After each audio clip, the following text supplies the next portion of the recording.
வாழ்க்கையில் மிகப்பெரிய சாதனையை புரியணும் அப்படின்னு ஒரு இளைஞன் என்கிட்ட கேட்டார். நான் என்னுடைய வாழ்க்கையை ஒரு பயனுள்ளதாக ஆக்கிக்கணும்னு விரும்புகிறேன்.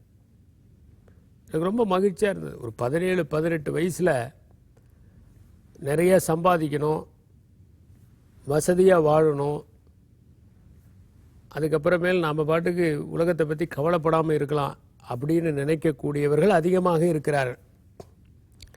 ஆனால் இந்த இளைஞன் என்கிட்ட என் வாழ்க்கையை நான் பயனுள்ளதாக ஆக்கிக்கணும், ரொம்ப ரேரான ஒரு யூத், இதுக்கு என்ன பண்ணட்டும் அப்படின்னு சொல்லி கேட்டார்.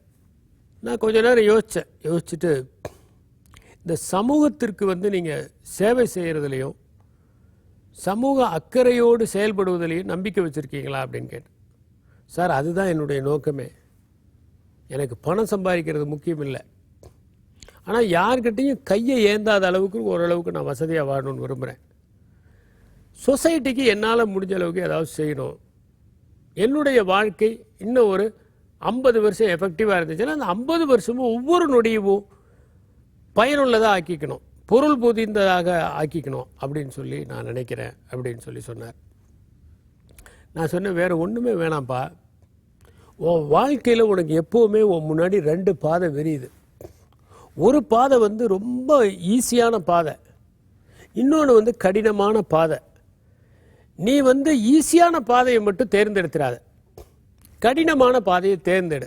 வேறு எதுவுமே பண்ண வேணாம். அந்த பாதை, கஷ்டமான பாதை உன்னை கொண்டு போய் உயர்ந்த இடத்துல வச்சிரும். அது மட்டும் இல்லை, உன்னால் பல பேர் பலனடைவாங்க. என்ன சார் நீங்கள் எல்லாரும் சொல்கிறதுலேருந்து வேறுபட்டு சொல்கிறீங்க அப்படின்னு அந்த இளைஞன் கேட்டார்.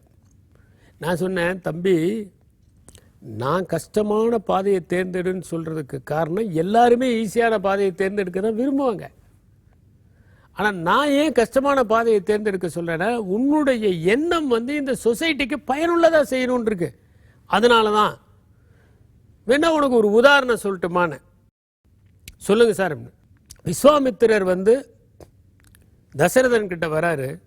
வந்துட்டு, உன் பசங்க 2 பேர் எனக்கு வேணும், நான் யாகத்தை கெடுக்கக்கூடிய ராட்சசர்கள்லாம் கொல்றதுக்காக அவங்கள கூட்டிகிட்டு போகணுங்கிறாரு.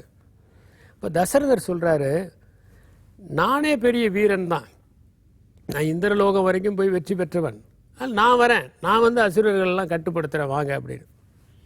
நீங்கள் வேணா உன் பசங்களை அனுப்புங்க அப்படிங்கிறார். இந்தாங்க அப்படின்னு பரதனையும் சத்ருகனையும் அனுப்பிச்சிடுறாரு.